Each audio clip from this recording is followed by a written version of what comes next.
तुला राग असह्य होतो ना, आणि इतका अनावर होतो की समोरच्याला काय करू आणि काय नको असं वाटतं, आणि मग तू सरळ कुठलाही विचार न करता बोलत सुटतोस. हो ना?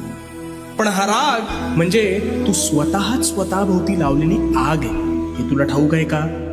अरे याने समोरच्याचं नुकसान होत नाही, तर सर्वस्वी तुझं नुकसान होतं. त्यामुळे आता ह्या भडाग्नीवर नियंत्रण कसं प्राप्त करायचं ते सांगतो. शांतपणे.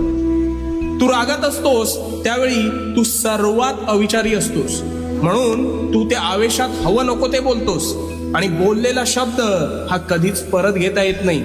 त्यामुळे तू समोरच्याच्या मनाचा विचार न करता बेफाम शब्दांनी वार करतोस, आणि त्याला तर ते लागतंच, पण त्याचा त्रास हा तुला जास्त होतो. मग जेव्हा तू शांत होतोस तेव्हा तुला वाटतं आपण फार बोलून गेलो का? हो,